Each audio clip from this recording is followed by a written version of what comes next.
wabarakatuh. Alhamdulillahi rabbil alamin, wabihi nasta'inu ala umurid dunya waddin. Allahumma salli wa sallim wa barik ala sayyidina wa maulana Muhammadin rasulil amin wa ala alihi wa sahbihi al-ghurril mayamin, amma ba'd.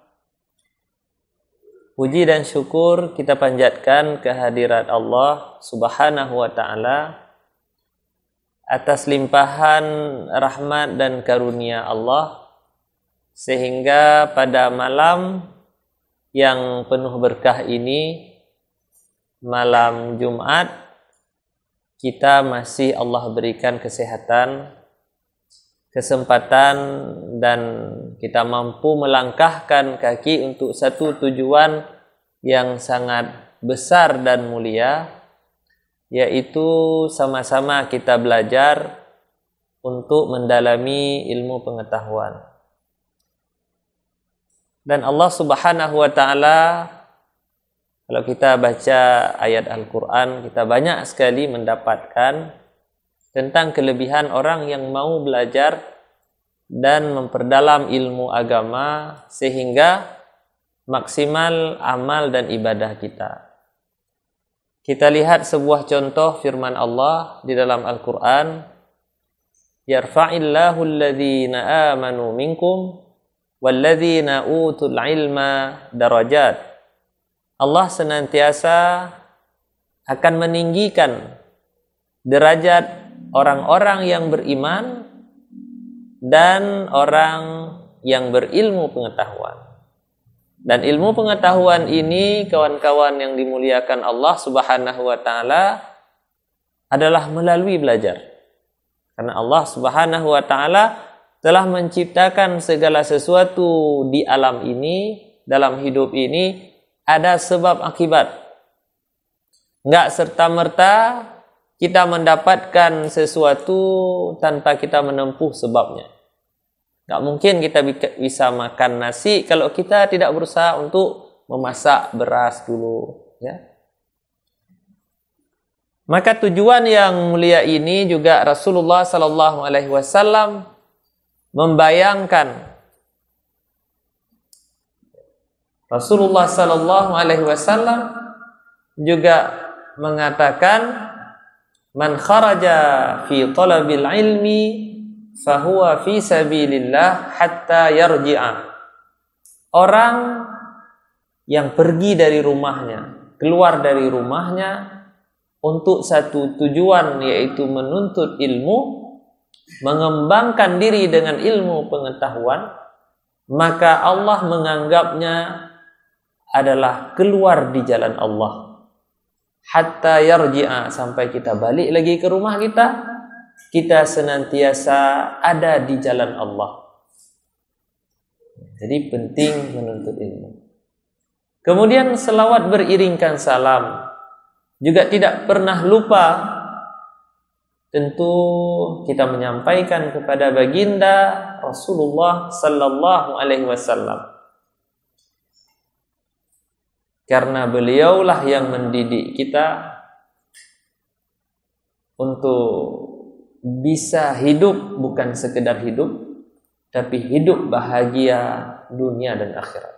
Kalau hidup ini hanya sekedar hidup, tiba masa kita meninggal, itu siapapun bisa. Bahkan makhluk-makhluk lain yang Allah tidak memberikan akal pikiran juga hidup. Tiba masa kita potong, kita makan dagingnya. Tapi manusia, Allah tidak menciptakan untuk demikian. Allah muliakan manusia ini dengan ilmu pengetahuan dan dengan akal pikiran. Kita terus berpikir, kemudian terus berbuat setelah kita berpikir. Namun kalau Allah biarkan kita berpikir sendirian tanpa Allah utus seorang rasulnya, maka cenderung kita berpikir yang salah lebih banyak daripada kita berpikir yang benar. Maka oleh karena itu orang mau sukses, mau hidup baiknya, dia harus mengikuti petunjuk, bimbingan, sunnah Rasulullah Sallallahu Alaihi Wasallam. Jadi jelas, mau bahagia kita harus ada petunjuk. Mau petunjuk tidak kita dapatkan dari sebarang manusia, melainkan Allah telah memutuskan manusia terbaik, dan Allah nyatakan di dalam Al-Quran, laqad kana lakum fi Rasulillah uswatun hasanah, untuk diikuti. Bukan sekedar kita mengikuti Rasul kemudian kita hidup bahagia. Lebih dari itu, Allah Subhanahu wa ta'ala akan menghadirkan cintanya Allah kepada hamba tersebut apabila hamba tersebut mau mengikuti dan mencontohkan kehidupan Rasulullah sallallahu alaihi wasallam. Kita baca sebuah ayat Al-Qur'an, "Qul in kuntum tuhibbunallah." Wahai Muhammad, katakan kepada umatmu, wahai umatku, sekiranya kamu mencintai Allah, fattabi'uni, maka ikutlah aku. Rasul Allah Subhanahu wa taala menyampaikan kepada Rasul, untuk Rasul sampaikan kepada umat bahwasanya, wahai umatku, kata Rasul, sekiranya kalian mengaku mencintai Allah, maka ikutilah aku, ikutilah sunnah. Hidup Rasul kita ikut, akhlak Rasul kita ikut, cara bicara Rasul kita ikut, menghargai orang lain, berbicara yang baik-baik. Yuhibbukumullah wa yaghfir lakum dzunubakum. Dengan itu Allah akan cinta kepada kita. Kalau kita mau ikut Rasul, hadir cinta Allah kepada kita hamba. Dan jika Allah sudah cinta kepada hamba, maka kebahagiaan sudah pasti. Sekarang kita cinta kepada Allah. Kita harus bertanya, adakah Allah cinta dengan kita? Kalau cinta hanya sepihak, itu belum. Kita cinta dengan orang lain itu cinta enggak dengan kita? Enggak apa-apa, itu manusia. Banyak orang lain lagi yang mungkin kita berikan cinta kita. Tapi Allah Subhanahu wa ta'ala yang bersifat wahdaniyah, tidak ada zat yang patut disembah, yang patut kita minta pertolongan, kita mengadu, melainkan Allah. Kalau Allah tidak cinta kepada kita, kepada siapa kita mengadu? Kepada siapa kita mengharap?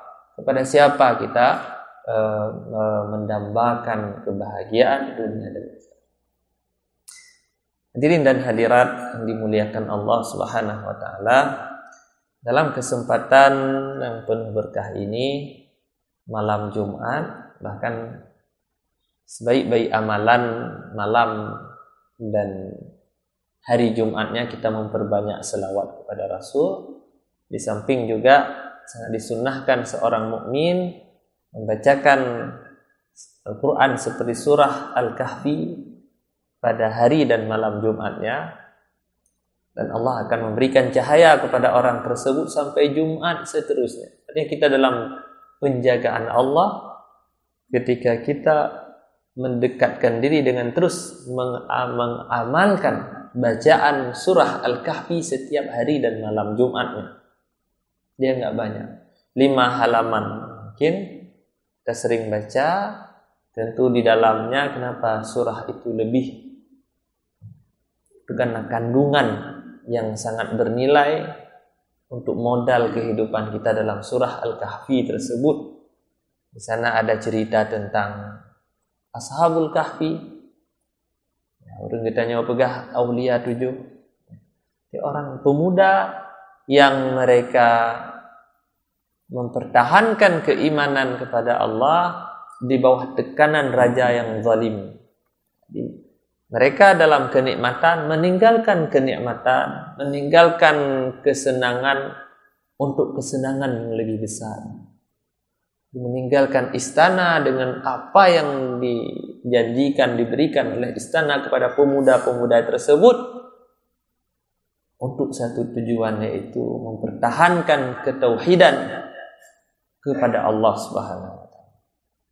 Maka dalam kesempatan ini kita akan membahas sedikit tentang bahayanya sifat munafik, sifat nifaq, sifat orang yang telah Allah sebutkan di dalam Al-Quran, innal munafiqina fid darkil asfali minan nar walan tajida lahum nasira. Sesungguhnya pada darakat, kalau dalam bahasa Arab, kalau tingkat ke atas itu namanya darajat. Jadi orang yang salat, misalnya orang yang salat 5 waktu berjamaah, dia akan memperoleh derajat yang lebih, bahkan sampai 25 derajat, 27 derajat dalam riwayat yang lain daripada salat sendirian. Jadi derajat itu seperti tangga, dia naik ke atas. Kalau turun ke bawah terus ke tingkat dasar, basement, ya, itu namanya darakat. Maka Allah menyatakan tentang hinanya orang-orang yang bersifat nifaq atau munafik. Innal munafiqina fid darkil asfali minan nar.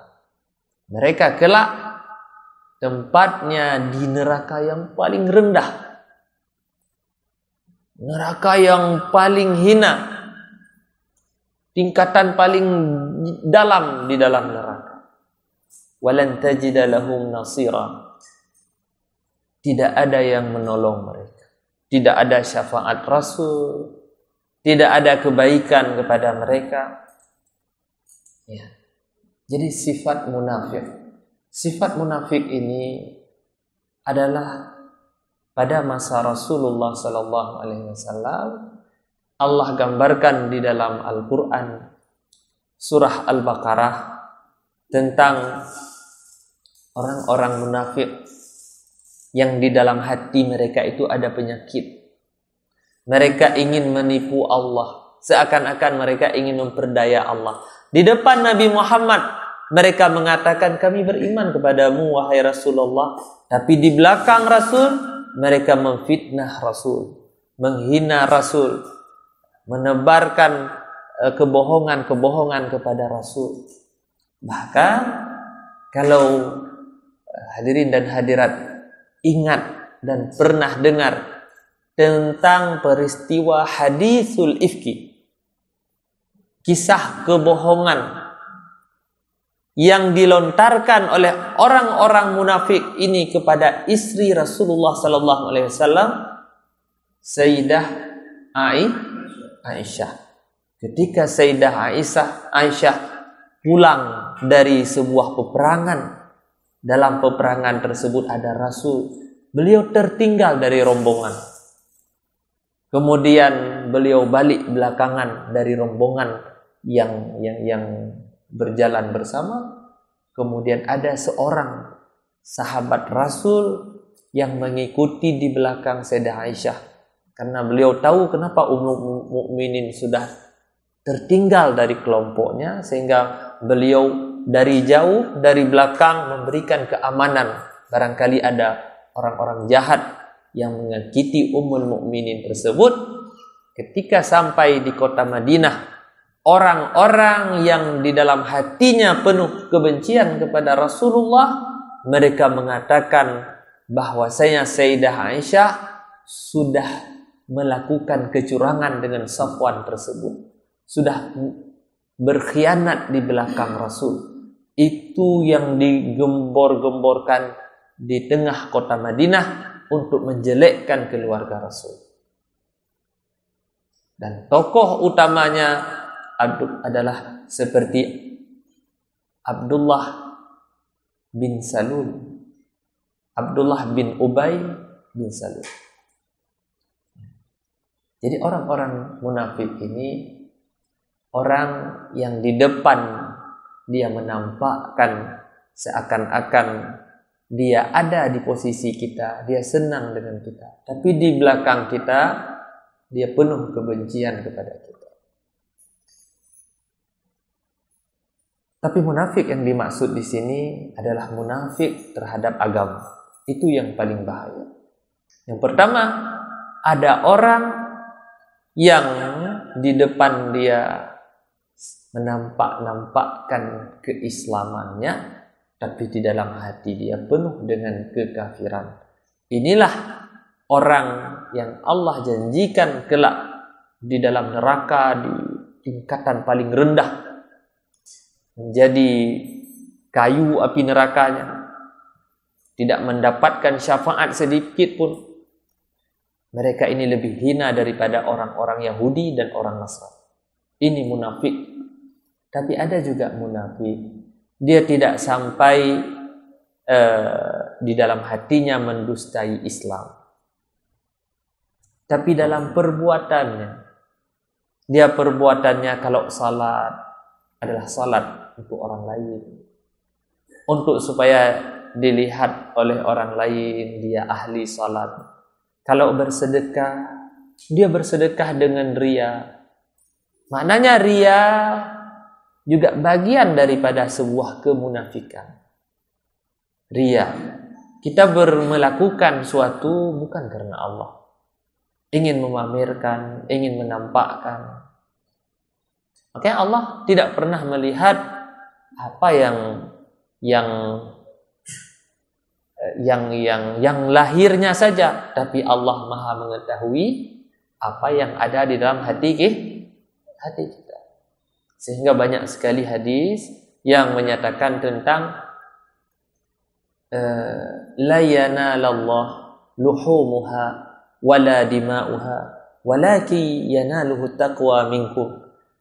Ketika seseorang berkurban di hari raya Idul Adha, bukan darah binatangnya yang Allah lihat, bukan banyak dagingnya yang Allah lihat, bukan sebanyak apa kita berkurban di hari tersebut, tapi yang Allah lihat takwa dalam hati kita. Ada orang yang mampu berkurban hanya seekor kambing, tapi dia murni mengharapkan sesuatu yang besar daripada Allah, maka itu kemuliaan. Ada juga orang yang mungkin dia banyak amalannya, tapi bercampur kepentingannya antara karena Allah dengan karena makhluk, sehingga inilah yang dikatakan dengan orang-orang yang belum ikhlas dalam amal, orang-orang yang masih ria dalam amal, orang-orang yang masih menjadi bagian daripada sebuah konsep kemunafikan. Kita ambil sebuah hadis daripada Rasulullah sallallahu alaihi wasallam yang diriwayatkan oleh Abu Hurairah, bahwasanya Rasulullah sallallahu alaihi wasallam bersabda, ayatul munafiqina thalathun. Tanda orang-orang munafik ada 3. Idza haddatsa kadzaba. Apabila dia berbicara dusta. Lain yang diucapkan, lain yang dalam hati. Atau Rasulullah bahkan menafsirkan apa itu dusta. Bagaimana dikatakan seseorang itu telah menipu, telah membohongi orang lain? Bahwa Rasulullah SAW juga mengatakan, barang siapa yang menyebarkan sebuah informasi apa yang ia dengar tanpa dia cross check dulu, cari tahu dulu kebenaran sebuah informasi tersebut, tapi dalam konteks sosial hari ini apa yang dapat share, tanpa kita perhatikan ini baik nggak kepada orang lain, tanpa kita perhatikan ini menusahkan hati orang yang membaca nggak, tanpa kita perhatikan yang kita share ini benar atau tidak. Maka Rasul mengingatkan orang-orang tersebut, kafal mar'u ayyakuna kadziban, ya, yuhadditsu kullama sami', atau kama qala Nabi sallallahu alaihi wasallam. Seseorang itu sudah patut dicap sebagai orang yang berdusta apa yang ia dengar terus ia mengatakan kepada orang lain tanpa dia perhatikan dulu kebenarannya, tanpa dia cocok enggak ini saya sampaikan, tanpa. Jadi ada orang-orang yang latah seperti itu. Maka hari ini kita melihat simpang siur informasi, banyak yang tidak jelas. Orang ingin menyebarkan sebuah konsep misalnya tentang ilmu pengetahuan, tentang agama, tapi hakikatnya dia tidak paham apa yang dia sebarkan tersebut. Justru menjadi fitnah dalam masyarakat, menjadi viral sesuatu. Kadang-kadang ada orang yang tidak senang dengan orang lain. Dia rilis, dia buat satu kebohongan, kemudian dia share. Kita tanpa perlu tahu ini masalahnya apa, kita bagikan juga, akhirnya viral, menjelekkan nama orang lain, membuka aib orang lain. Bukankah dalam Islam kita diperintahkan barang siapa yang menutup aib saudaranya, Allah akan menutup aibnya. Menutup aib saudaranya di dunia, Allah menutupkan aibnya dunia dan akhirat. Coba kalau kita tanya, ada enggak di antara kita yang tidak punya aib? Tidak punya kesalahan, tidak punya kekurangan, tidak punya dosa? Enggak ada. Semua kita penuh dengan aib. Allah saja maha sattar, maha menutup semua kesalahan. Apa yang kita buat tadi siang hari, Allah tutup di malam hari. Kita buat malam hari, Allah tutup di pagi harinya. Ada orang yang celaka, dia menceritakan, saya semalam begini, saya semalam melakukan ini, itu orang-orang yang celaka. Itu orang-orang yang tidak paham. Tapi ini hari ini kemajuan teknologi, ya, mudah kita untuk bersosial dengan media sosial seperti ini. Ada kebaikan yang banyak di dalamnya, tapi ada kesalahan-kesalahan apabila kita tidak pernah belajar, kita tergiring dalam kesalahan-kesalahan tersebut. Sesuatu kadang viral tanpa memperhitungkan ini membuka aib orang lain enggak? Tiba-tiba saja kita sudah menyebarkan sebuah berita tentang Islam yang kita tidak membaca, ternyata itu konsep Syiah, itu konsep Khawarij, itu konsep yang memecah belahkan umat. Kita share, orang lain share juga, orang lain share, itu membahayakan. Maka apabila suatu perkara sudah dilakukan ataupun sudah dikerjakan oleh orang yang bukan ahlinya, itulah tanda-tanda kiamat sudah dekat. Tanda-tanda kiamat adalah ketika kita bukan ahlinya. Saya bukan bidang kesehatan, bukan pakar medis, akhirnya saya suka share tentang kesehatan tanpa kita tahu tidak semua orang cocok dengan obat tersebut. Kita share dengan kebodohan kita, akhirnya jadilah orang lain korban karena latahnya kita. Jadi kembali kepada hadis tadi, ya, yang pertama, salah satu tanda orang itu dikategorikan dalam kategori orang-orang munafik, tapi bukan munafik i'tiqad, tapi munafik amalan, perbuatan. Dia tidak keluar dari Islam, ya, masih muslim, tapi amalannya, perbuatannya itu dia mengikuti orang-orang munafik di masa Rasul. Orang-orang yang tidak suka kepada Rasul. Orang-orang yang jauh daripada kebaikan-kebaikan. Yang pertama, apabila berbicara selalu dusta. Menipu orang lain. Kemudian mengerjakan orang lain. Itu orang-orang membawa informasi bukan sesuai dengan keadaan. Karena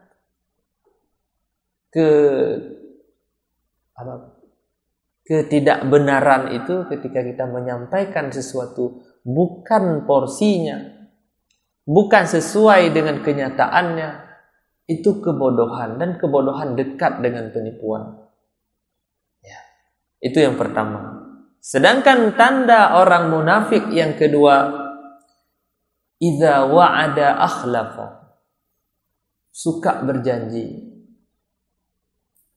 tapi dia tidak ingin menepati janji. Bukan karena dia lupa. Kalau lupa tentu dalam Islam Allah Subhanahu wa taala akan memberikan keringanan, akan memaafkan orang-orang yang lupa, orang-orang yang terpaksa Allah maafkan. Tidak ada hukum orang-orang yang tertidur, orang yang lupa, orang yang terpaksa. Allah berikan keringanan. Tapi ini enggak. Kita berjanji sesuatu kepada orang lain untuk meyakinkan orang lain, tapi dalam hati kita tidak ingin menepati. Ataupun kita tidak pernah dulu berniat tidak ingin menepatinya, tapi suatu saat sudah selesai semua apa yang kalau begini-begini nanti saya begini ke kamu, sudah selesai kita dapat, kemudian kita enggan untuk memberikan janji kita kepada orang. Maka jangan berjanji kalau kita tidak ingin menepatinya, ataupun jangan pernah tidak mau menepati janji kecuali karena kita lupa atau kita tidak teringat sama sekali, karena kita masuk dalam golongan orang-orang yang munafik. Kemudian yang satunya lagi, wa idza tumina khana. Tanda orang munafik apabila diberikan kepercayaan, dititipkan amanah, dia berkhianat. Maknanya dia tidak mengerjakan amanah tersebut sebagaimana diperintahkan tersebut. Dan ini terjadi dalam kehidupan kita hari ini. Kita menjadi masyarakat yang tidak jujur padahal kita muslim. Kenapa hari ini kita tidak saling percaya dengan sesama muslim? Karena kita krisis kejujuran. Karena sedikit sekali orang yang amanah hari ini. Sehingga Rasulullah SAW bahkan mengatakan la imana man la amanatalah. Seakan-akan antara keimanan dengan amanah itu begitu dekat. Tidak beriman orang yang tidak amanah. Berat ternyata orang-orang yang berkhianat itu, orang yang tidak amanah maknanya orang yang berkhianat. Tidak beriman orang yang tidak ada amanah pada orang tersebut. Maknanya tidak sempurna iman seseorang kalau kita tidak amanah, tidak jujur, tidak ada tanggung jawab apa yang menjadi kewajiban kita. Ketika orang titip sesuatu pada kita, kita bohong, kita tipu, kita bawa lari. Ini bukan sifat orang-orang Islam, bukan sifat seorang mukmin. Mau kita rukuknya baik, sujudnya baik, sunnahnya banyak, semua kita hebat beribadah, tapi dalam konteks sosial kita tidak amanah dengan orang lain. Dalam konteks dengan Allah kita tidak amanah dengan hak-hak Allah. Ada juga orang yang tidak amanah dengan hak Allah. Dia tidak menunaikan kewajiban sepenuhnya apa yang diperintahkan Allah Subhanahu wa ta'ala. Maka sifat ini adalah sifat yang sangat bahaya. Karena pelan-pelan dia mengotori hati kita. Dan itu maksiat, dosa besar. Ketika kita menipu, mungkin kita tidak membayangkan hanya menipu saja. Kita makan harta orang lain hasil menipu, nggak apa-apa. Kita cuma hanya menipu, membohonginya, dan kita menganggap kita cerdas. Jangan. Karena akhlak itu sangat identik dengan iman, dengan akidah seseorang. Orang yang buruk akhlaknya, yang tidak baik akhlaknya, itu nggak baik iman. Jadi kita menilai seseorang dekat dengan Allah kadang-kadang bukan karena salatnya saja yang rajin, puasanya Senin Kamis, tapi ketika dia ngomong dengan orang lain sakit hati orang lain. Ketika dia berjanji dengan orang lain selalu menipu. Tapi salatnya baik, puasanya baik. Itu hakikatnya belum baik puasanya, belum baik salat. Masih masalah orang tersebut. Orang tersebut masih masalah. Orang yang baik hubungannya dengan Allah sudah pasti baik hubungannya dengan manusia. Orang yang bermasalah hubungannya dengan manusia sudah pasti orang tersebut bermasalah hubungannya dengan Allah. Kalau hubungan kita nggak harmonis dengan Allah, kita nggak akan bahagia. Dan bukti kita nggak harmonis hubungan dengan Allah, dalam hidup kita berkeluarga banyak masalah, dalam hidup kita bertetangga banyak masalah, dalam hidup kita bersahabat banyak masalah. Hadirnya kita di tengah sebuah masyarakat menjadi duri bagi orang lain, menjadi masalah bagi orang. Kenapa dia datang? Jadi wate getanya troh mesejibak kedai kopi ina kamu sapat urung mandum troh getanya gekeun le urang lain makan troh tungkunya maka rusak acara. Kita bermasalah. Kita harus sadar diri, kita harus bermuhasabah, berdiri lama-lama di depan cermin. Bukan maknanya menghias diri, bukan, artinya introspeksi diri. Saya sudah baik enggak? Jangan kita selalu menilai orang lain. Dalam hidup ini kita cenderung menilai orang lain. Si fulan ini begini, si fulan itu begitu, si fulan itu gitu. Kita bagaimana? Jadi lihat diri sendiri. Kenapa kita dibenci orang? Pasti yang pertama, ketika kita punya wewenang, kita menipu orang lain. Kita dihina. Kenapa kita menipu? Karena kita nggak baik hubungannya dengan Allah. Kita baik hubungan dengan Allah, kita nggak menipu orang lain, kita nggak makan hak orang lain. Alladzina ya'kuluna amwalakum bainakum bil batil wa tudlunaha ila al-hukami. Jadi orang yang makan harta orang lain dengan batil, harta hak-hak orang lain, itu bahaya sekali. Hari ini kalau kita berbicara tentang akhlak, mungkin kita teringat akhlak itu bagaimana ketika kita jumpa dengan orang lain, tuturnya lembut, itu bagian dari akhlak. Tapi akhlak yang sejatinya ada dalam diri kita. Kita sayang kepada orang lain, maka orang lain sayang dengan kita. Kita mau memberi kepada orang lain, maka orang lain akan memberi kepada kita. Kalaupun orang tidak memberi, Allah memberi kepada kita. Jadi itu hakikat. Maka tema yang diangkat ini sangat baik, sangat penting dalam kehidupan kita hari ini. Bahayanya sifat munafik. Dan kita hari ini tidak sadar sifat-sifat nifak tersebut kita praktekkan dan kita nggak sadar. Seakan-akan kita membohongi orang lain, memanfaatkan orang lain, itu sudah menjadi budaya kita. Dan nggak masalah, penting kita salat. Jangan, nggak begitu dia. Nggak masalah kita kemudian kita sedikit suka mengingkari janji, suka tidak amanah, berkhianat dengan kawan, dengan siapapun. Yang penting kita baik, salat kita.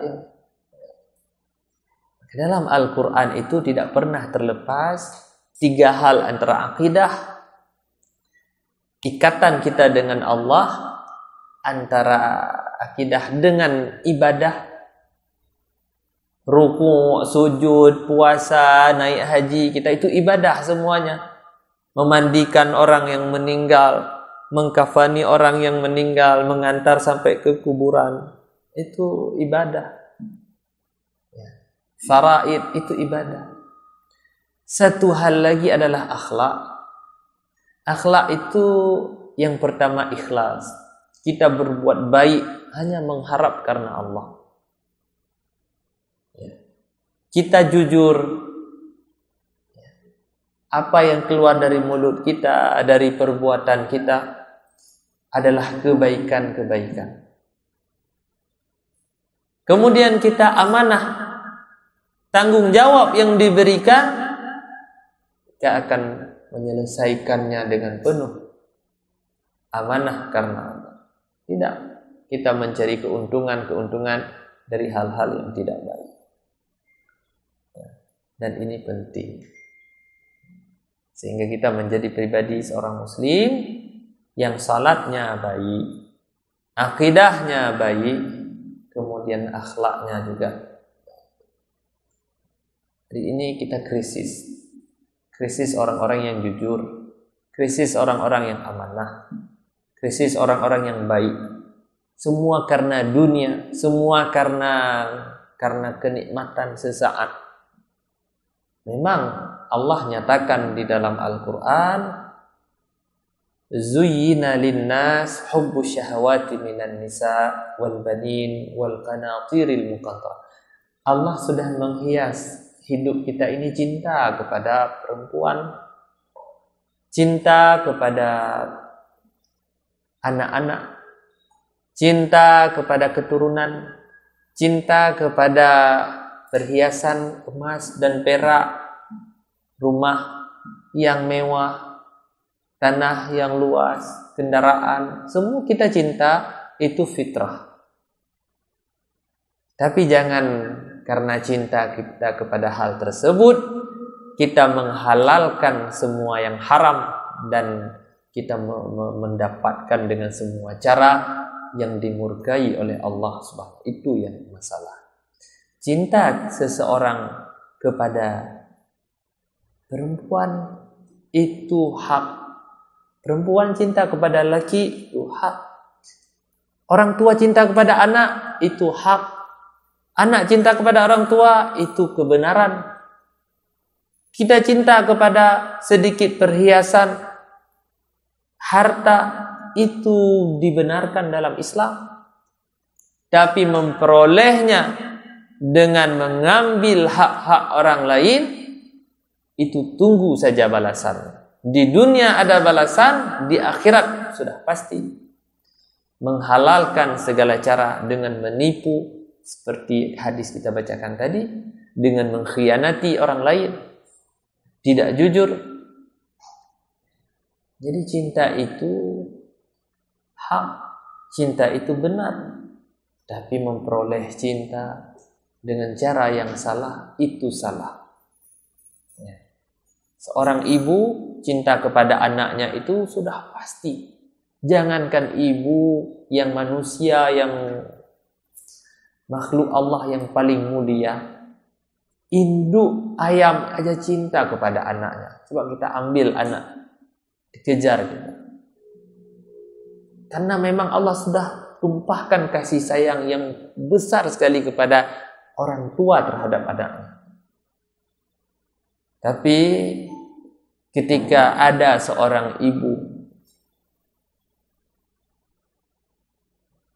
cinta kepada anaknya, misalnya anaknya sudah mengambil hak orang lain, kemudian dia dipanggil oleh mahkamah misalnya untuk mempertanggungjawabkan apa yang diambil.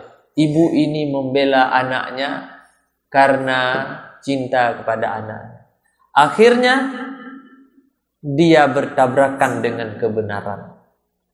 Kecintaan kepada anaknya, dia mampu menghalalkan semua hal-hal yang tidak benar. Maka kebenaran di atas segala. Kita cinta dengan orang lain tentu dengan cara yang benar.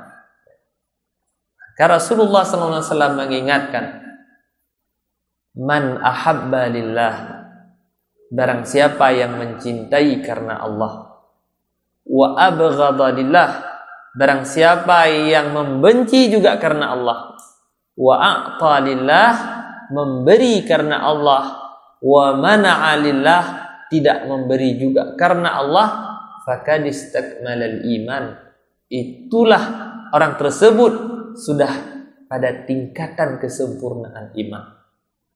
Semua sanadnya, semua landasannya karena Allah.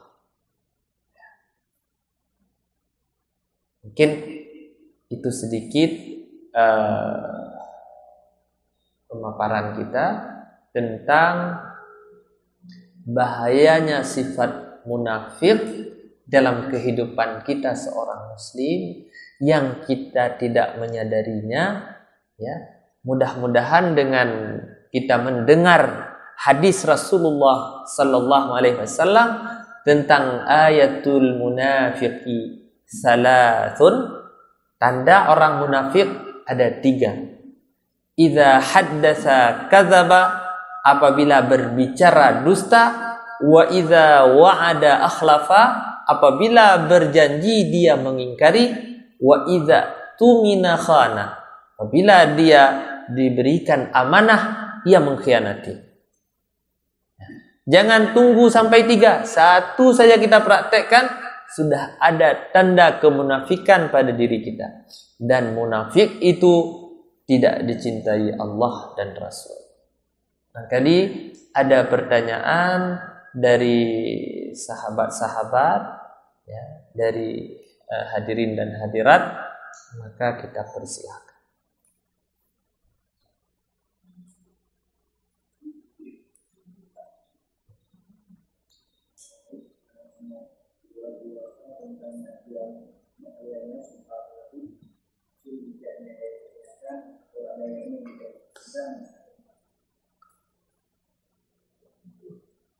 Silakan, tanya buku yang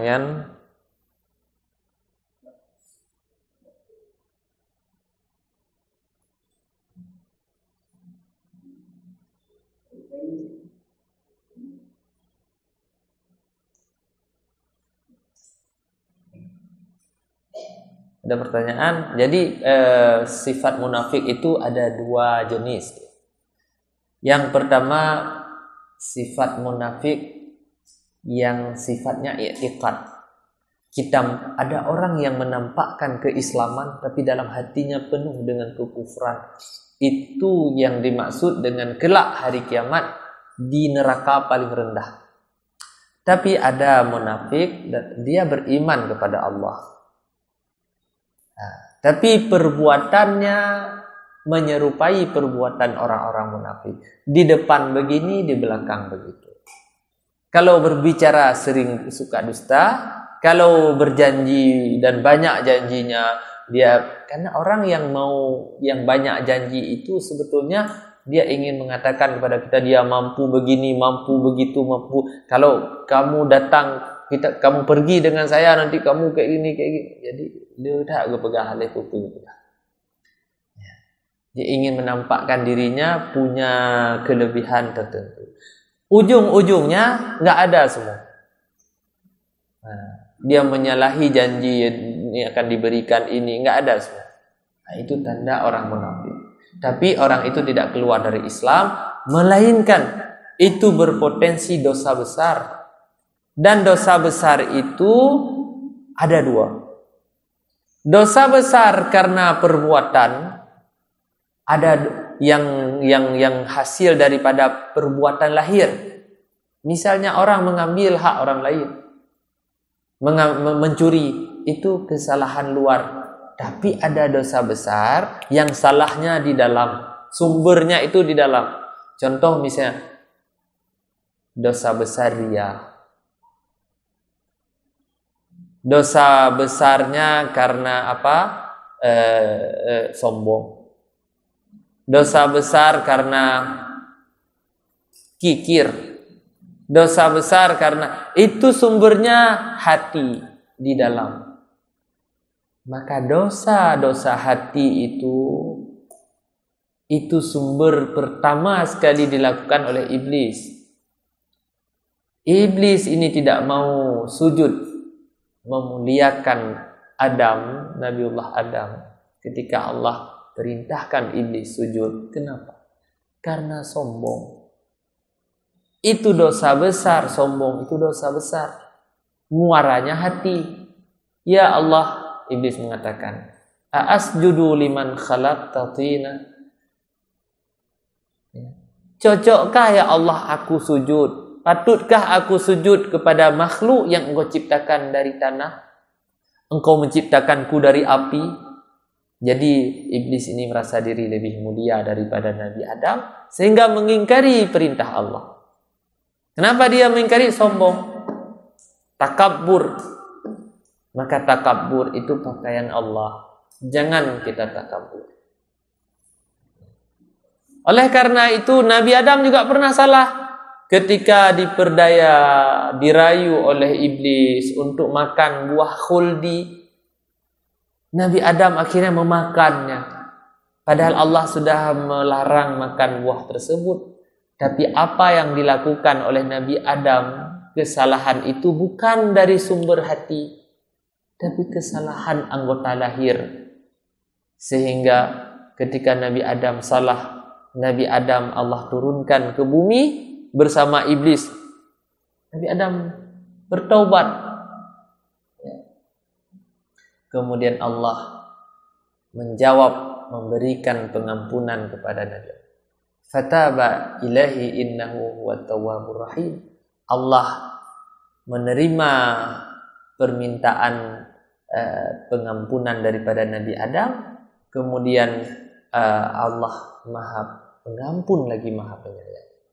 Tapi dosa iblis tidak Allah maafkan. Kenapa? Karena dosa dari hati, bukan dari luar, dari hati.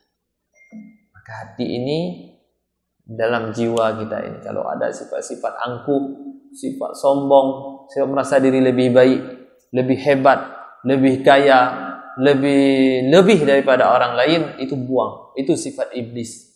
Itu sifat makhluk yang terkutuk. Jangan kita ikut iblis tersebut. Ya. Jadi ada munafik tapi dalam amalan. Maka itu sekalipun kita tidak keluar dari Islam, tapi hati-hati itu merupakan masuk dalam kategori dosa besar. Ya.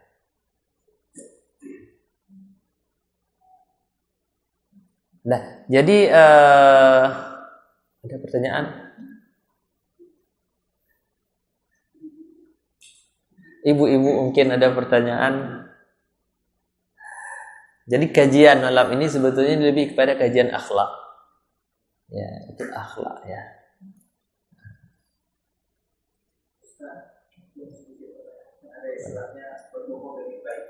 Ya, betul. Ada nggak berbohong dengan kebaikan? Ya, tentu makna berbohong kebaikan, mengatakan tidak sesuai kenyataan, tapi tujuannya baik. Ya. Contohnya misalnya langsung ada dua sahabat yang dulunya jalan bersama, kemudian kompak, Tiba-tiba orang ini ada masalah. Kita duduk dengan si A, kita duduk dengan si B. Yang si A ini mengatakan yang tidak baik kepada si B. Yang si B, padahal ni orang ni kompak dulu. Yang si B ni mengatakan yang tidak baik kepada si A. Kita yang mendengar ini kira-kira kita harus jujur enggak apa yang dikatakan oleh sini ketika kita jumpa dengan dia. Tadi saya lihat kamu duduk dengan si A. Dia bilang ke aku enggak, oh cikuk dia pegah gero ke si atabruk-bruk mandu pilah ke mengan. Itu jujur kita. Baik enggak kita jujur? Tidak tidak, justru memperdalam masalah. Ya. Jadi akhir kita boleh enggak berbohong? Tadi enggak nyan sebetulnya merasa bersalah gitu. Ganyan ingin berbayi, mah gitu gimana cara tamu, jadi nggak tahu bagaimana dia mau memulai. Dan kita bahkan menasihati apabila dua orang ini bermusuhan, yang paling baik, yang lebih duluan memberikan salam. Arti yang memulai, yang paling baik di sisi Allah, orang yang lebih duluan menyalurkan tangan. Tasapa loh, ya. Maka berbohong untuk baik itu juga diperintahkan. Tidak salah. Suami istri ada masalah di rumah, ya kita harus mendamaikan, tidak menceritakan aib salah satu daripada keduanya. Atau ada orang yang dalam peperangan tiba-tiba musuh kita menanyakan tentang apa misalnya strategi yang akan kita jujur atau harus berbohong? Harus berbohong. Maknanya ada keadaan kita wajib bahkan berbohong untuk kebaikan. Wajib hukumnya. Menutup aib orang lain. Bukannya berbohong itu salah, ya. Ini dalam kaedah fikih, apabila kita dihadapkan dengan dua kemudaratan, kita harus menjaga kemudaratan yang lebih besar. Tiba-tiba Al-Quran jatuh di jalan. Ada anak kecil yang ingin juga lari menyeberang kendaraan dari jauh, kita selamatkan Al-Quran atau kita ambil anak kecil? Kalau kita ambil anak kecil, terinjak Al-Quran sama mobil tersebut. Kalau kita selamatkan Al-Quran, tertabrak anak kecil. Mana yang kita dahulukan? Kebahipa di anak mit, yang penting ayat Al-Quran yang mushaf harus kita selamatkan. Tentu dua-dua ini ada mudaratnya. Tapi Al-Quran kita boleh cetak ulang. Boleh kita bersihkan. Sedangkan anak kecil ini kalau kematian, kalaupun enggak meninggal, pasti ya kritis. Ya. Jadi ketika idza ijtama'a dirarani quddima akhaf bihima. Apabila dua kemudaratan ada dalam satu waktu, ya, kita harus menjaga yang lebih besar mudaratnya. Ya, seorang ibu yang mengandung, tiba-tiba dokter memvonis, kalau diselamatkan ibu meninggal bayinya, kalau diselamatkan bayi meninggal ibunya, maka suami dalam keadaan seperti itu mana yang harus dipilih? Tentu harus diselamatkan ibunya. Sekalipun dua-dua ini dua-dua nyawa, tapi nyawa ibu sudah pasti, nyawa anak ini belum. Kita belum tahu dia lahir dalam keadaan hidup nantinya, atau lahir dia bahkan sudah meninggal dalam kandungan, atau dalam kandungan masih hidup tapi dalam proses lahir meninggal. Maka menjaga kemaslahatan yang lebih besar itu yang dianjurkan. ada keadaan seperti itu, maka hukum Islam memberikan solusi yang terbaik. Nah, berarti kesimpulannya ada keadaan kita dibenarkan untuk berbohong untuk kebaikan. Ya, berbohong untuk kebaikan. Seperti hadis Rasul, la hasada illa ala snatain. Tidak boleh kita dengki kecuali dua perkara. Yang pertama, kita boleh iri dan dengki kepada orang yang membaca Al-Quran siang dan malam. Makna benci kita harus sepertinya, iri kita. Harus iri kepada orang tersebut. Yang kedua, orang yang terus berinfak dengan apa yang Allah berikan kepadanya, tidak pernah jenuh untuk berinfak, kita wajib dan harus iri kepada orang tersebut. Ya. Dan iri itu diperintahkan oleh Rasul sallallahu alaihi wasallam dalam dua hal tersebut, dalam kebaikan. Maknanya dalam kebaikan-kebaikan yang lain, ya, dikiaskan.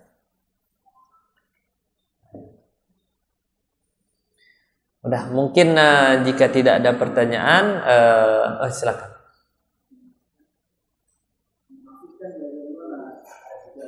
Ya.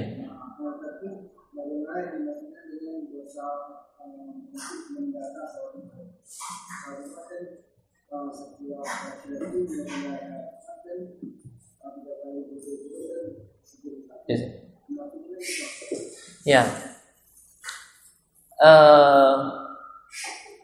Sebetulnya salat Jumat, ya, salat Jumat adalah kewajiban yang sangat besar kepada kita, kepada orang yang beriman. Saking sembahyang Jumatnya rayu tak kewajiban kepada orang-orang yang beriman, sehingga Rasul sallallahu alaihi wasallam menyamakan orang-orang yang enggan melaksanakan Jumat, ya, 3 kali berturut-turut minimal. Karena Jumat si minggu 3, tapi orangnya mampu ketinggalkan kewajiban besar tersebut, maka dianggap orang munafik. Artinya orang tersebut dalam amalannya menyerupai amalan orang-orang munafik. Pada masa Rasul, orang-orang munafik ini, ya, sebetulnya jangankan salat Jumat, salat sehari-hari pun dia tidak mau. Dia mau salatnya ketika disaksikan oleh Rasul saja.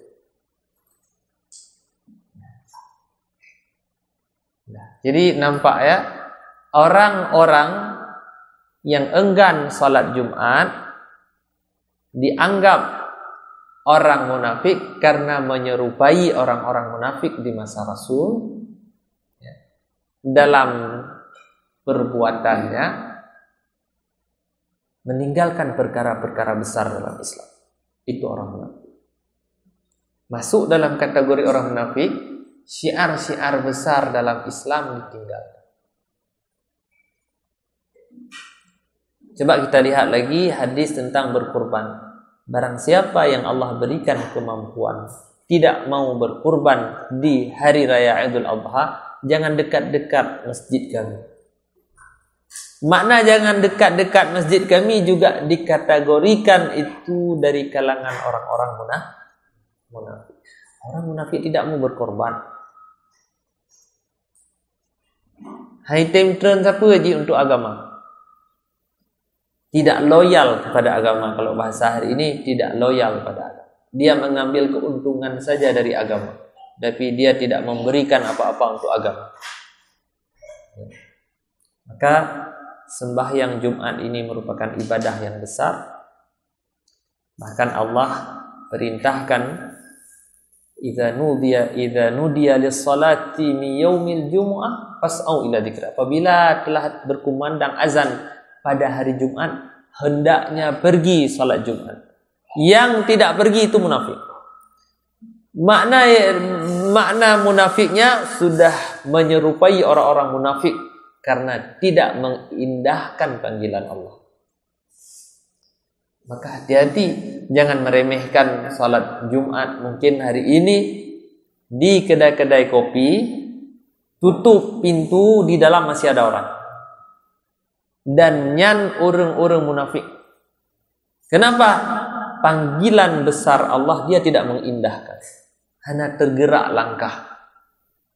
Dimusom dari panggilan Allah. Itu orang munafik dalam amalan, dalam perbuatan. Sekalipun tidak keluar daripada keimanan, tapi ketika kemunafikan itu berulang-ulang, hatinya menjadi rusak. Nyole masyarakat kita yang hana sadar lom ketika panggilan Allah ka berkumandang hari Jumat, manteng le bak kedai kopi. Tutup pintu urung di dalam.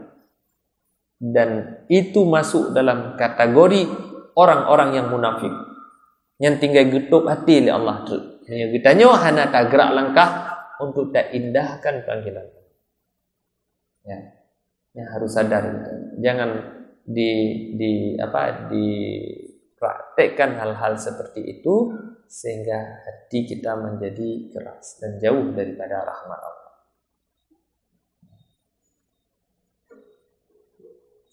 Yes. Aib orang lain sebagai pelajaran orang lain. Jadi misalnya penggeledekan, saat jadi sebagai pelajaran orang lain jauh hina. Itu gimana Ustaz? Dosa besar atau memang berpahala? Ya. Membuka aib orang lain untuk menjadi pelajaran bagi yang lain, ya. Tentu itu ada prosedurnya. Seperti misalnya hari ini kita juga banyak membaca ayat Al-Quran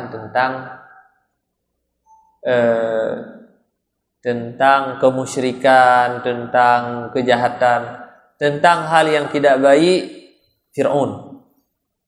Dan kita menceramah ke sini, bilang ke sana tentang tidak baiknya Fir'aun. Bahkan kita sudah membuka aibnya, ya. Allah yang buka aib Fir'aun. Ya. Itu untuk pelajaran. Allah sudah memberikan dan kita tidak ada hak untuk menilai kenapa Allah buka aib Fir'aun. Allah sudah ingin membimbing umat Nabi Muhammad ini dengan cerita-cerita dulu. Ini ada Fir'aun yang sombong, kemudian Allah lenyapkan. Hari ini ada orang yang salah di tengah kita. Kita juga disuruh dan diperintahkan untuk ambil pelajaran dari kesalahan tersebut. Kalau kita melakukan kesalahan akan digerebek dan kita akan malu, akan dihakimi masa. Mencuri kita akan melakukan masa. Tapi aibnya kita harus menutupi juga. Pelajarannya harus disebarkan. Tentu orangnya harus ditutupi matanya,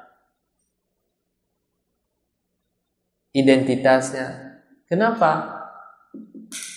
Yang salah itu apakah akan terus salah atau kita harap suatu hari dia bertobat, dekat lagi dengan Allah?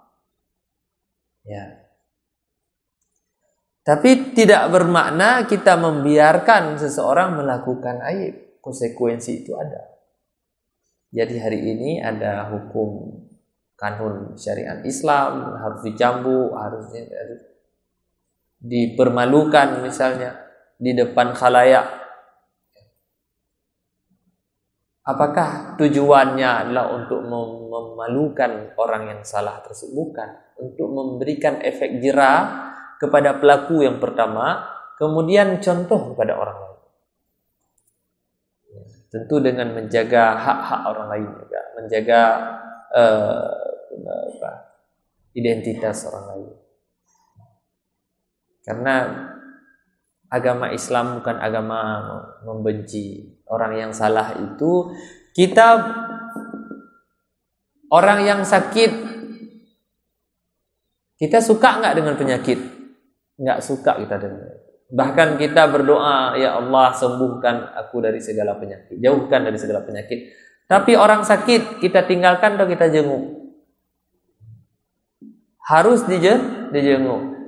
Maksiat, kita harus benci dengan maksiat? Harus. Tapi orang yang salah, apakah kita tidak mengajaknya untuk berbuat baik? Bertobat? Wajib kita ajak. Ya kan? Kesalahan kita harus benci dengan segenap hati. Tapi orang yang salah harus kita dekati dan kita ajak untuk kembali. Penyakit kita berdoa supaya jauh dari segala penyakit. Orang yang sakit harus dijenguk. Itu konsep.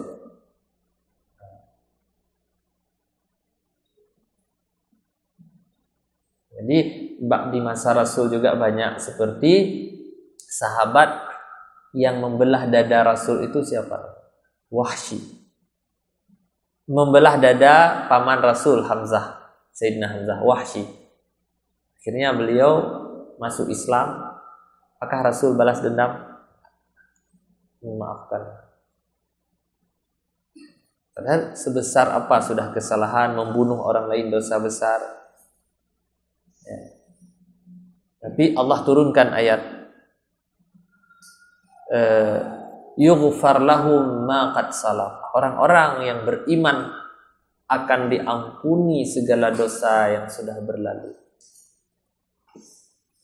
Jadi mandum kesalahan kita awai ataupun urung-urung yang kemudian mu'alaf, diampuni segala kesalahan-kesalahan. Gak mungkin ya kemanteng bacut pengajian kita pada malam Jumat yang penuh berkah ini. Aqulu qouli hadza wa astaghfirullah li wa lakum. Kita baca doa sedikit. Alhamdulillahirabbil alamin, hamdan yuwafi ni'amahu wa yukafi'u mazidah. Ya Rabbana lakal hamdu wa lakas syukru kama yanbaghi li jalali wajhikal karim wa 'azimi sultani. Allahumma salli wa sallim wa barik ala sayyidina wa maulana Muhammadin wa ala alihi wa sahbihi ajma'in. Allahumma ahsin aqibatana fil umuri kulliha wa ajirna min khizyi dunya wa adzabil akhirah. Allahumma inna nas'aluka ridhaka wal jannata wa na'udzubika min sakhatika wan nar. Allahumma innaka 'afuwun karimun halimun tuhibbul 'afwa fa'fu 'anna ya karim. Birahmatika ya arhamar rahimin. Allahumma ighfir lana dzunubana wa liwalidina warhamhum kama rabbawna shighara wa li jami'il muslimina wal muslimat wal mu'minina wal mu'minat al ahya'i minhum wal amwat birahmatika ya arhamar rahimin. Rabbana la tu'akhizna in nasina wa akhtana. Rabbana wa la tahmil 'alaina isran kama hamaltahu 'alal ladzina min qablina. Rabbana wa la tuhammilna ma la taqata lana bih wa'fu 'anna waghfir lana warhamna anta maulana fansurna 'alal qaumil kafirin.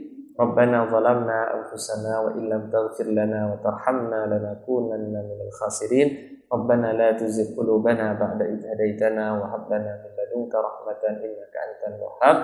Rabbana atina fid dunya hasanah wa fil akhirati hasanah wa qina adzabannar. Wa sallallahu ala sayyidina wa maulana Muhammadin wa ala alihi wa sahbihi ajma'in.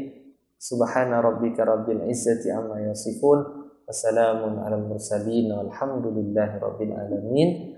Wassalamualaikum warahmatullahi wabarakatuh.